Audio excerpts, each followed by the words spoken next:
New York City and have fun. Let's go to that footage because we have it running here on the main monitor. We'll go to it in just a second. This is the beauty of the live environment. Yeah, this. Oh God. Oh, this is great. I got my own little TV. Oh, somebody's mic is Yeah, up. Adam's doing a fantastic job so far. It's been really good. So first of all, you're actually playing this right now. Yeah. That's right. And I do want to emphasize how Yeah, beautiful this game is. Oh, It thank you. is beautiful. So yeah, Brian, tell me a little bit about what you guys want to show us this evening. So I think, I mean, the big thing is, again, I think that part of the Spider-Man fantasy is to swing around New York City and, to have, not only just a great story, but have a bunch of different activities in that world. And we wanted to, give people who attend E3 an opportunity to experience that. So, obviously it's a big narrative-driven experience, but at the same time, part of that superhero fantasy, especially that Spider-Man experience, is living within New York City and seeing that. So, Adam is he's one of our combat pro players.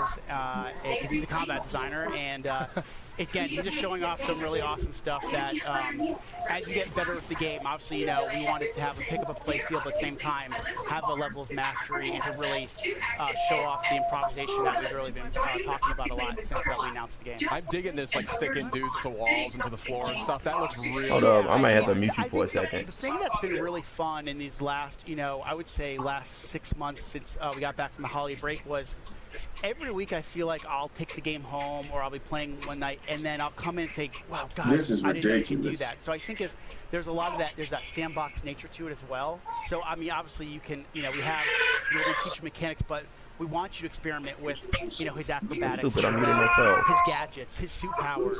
So combining all that stuff really allows for a lot of different gameplay, a lot of, Spider-Man's a very expressive character. We want players to be able to express that, whether it's in traversal or in combat. It's gorgeous. These animations, these animations are just blowing my mind. Your studio has kind of been renowned for character animation and for just fluid motion. I mean, did you guys take a lot of lessons from your previous games? My and boy really, said, like, "What's hone up?" in on those when you were developing? I mean, I think animation's definitely been one of the hallmarks of our company. From Spyro to Ratchet to Sunset Overdrive. Yep. And I mean, I remember when the Sunset Overdrive reviews came out, one person actually wrote, it would be great to see Insomniac make a Spider-Man game. And I was like, see, we should make it. See? And I think we you just waved your phone around to the whole studio. Exactly. We took that kind of mentality and we just injected our personality, but also, what do people want, desire from a Spider-Man experience. So, it was really great as I remember probably around the end of the year, end of last year, someone wrote an article about the top things they want to see in Spider-Man. And they said they want to feel Look like at an that Insomniac game. gameplay. So I think that's the thing we've been really layering on in this last year is to have that, it feels like an Insomniac game as much as it does a Spider-Man game. And I love this traversal. I mean, just the fluidity of just moving over great distances very quickly. It looks like a lot of fun just moving around. And that's when you've got a great game. Okay, so so how I kind of said like experimenting, but like sometimes game development, we're in meetings a lot, and then sometimes you like take a break. And what I used to find myself doing was just swinging around New York City. It was almost like therapeutic. It's just kind of like when I play other games, I just walking or running or even taking a car. It feels so more natural now just to swing around like Spider-Man. So it's definitely one of those things that has that, again, just like combat, that pick and play feel, but we want players to have a level of mastery as they play and get What better. was that? Hold on a second. Okay. Very interesting what you're saying there. So like I said, Adam showed off, I think he showed off the tripwire, or it's basically a gadget that you can either attach to a piece of geometry and the enemies walk by, they'll get like grabbed and sucked back, but you can also attach it to an enemy, and if an enemy walks by, they kind of slam into each other. That is amazing. This is so cool. What's this focus meter about? So the focus meter is basically, there's kind of a risk reward. As you build focus, you can use it to heal. Sid's having a religious It just looks experience. incredible. Okay, thank you.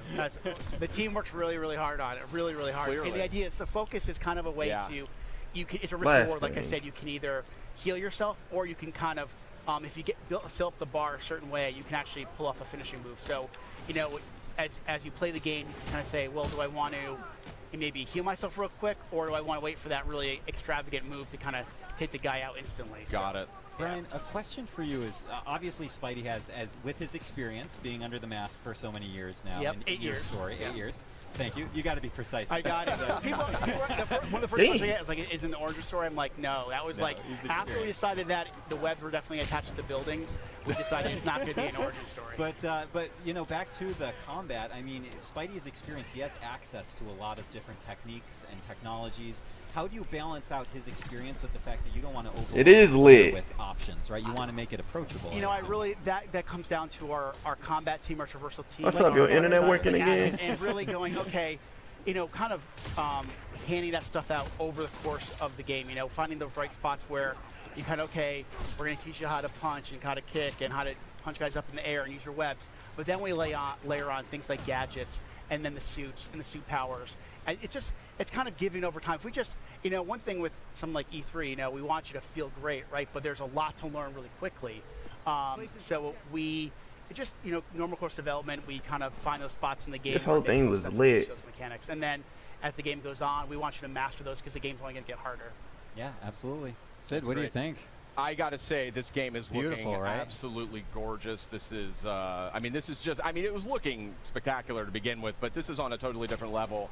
And Oh, I can man, just we're see seeing that so much. I can see that polish, though. That's the thing, and that's what comes out in that final few months of development. Yeah, I mean, if you guys watched the press conference, right? Sure. You saw all those games, those first-party games, and they all have a level of polish. And They to do. be in a press conference with the likes of a Naughty Dog, a Sucker Punch, Kojima Productions, just we are very honored to be, and we know there's a certain level of polish that people expect from a PlayStation game, especially a first-party game. So we want to be considered right up there.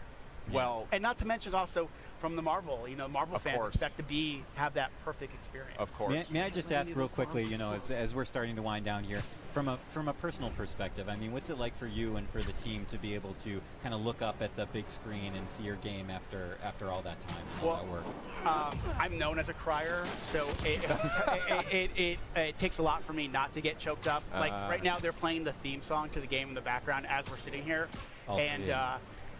I mean, this is an amazing industry, and to be part of it is one thing, but to work on something you truly love and something that when you were a little kid thinking, oh my God, could I ever work on a Spider-Man game, let alone be in video games, is just absolutely surreal. I use that word a lot when I describe working on this game, and to work with a group like Sony feel and work it. with Marvel. I feel you on and that. that feeling is felt by so many Insomniacs, so we couldn't be prouder, and the support we've gotten across the board, not only from Sony, Marvel, but also the fans, has been spectacular. Brian, it just looks incredible. I mean, there's no other word for it. And You're flabbergasted. I really am. It's stunning. I mean, just look at that. How can you not be blown away by that? But we do have a limited amount of time here. Brian, you're an industry veteran. You've been in the industry Yes. for a long time. I know this is a lifelong dream for you working Yes, it on is. this game. And I want to thank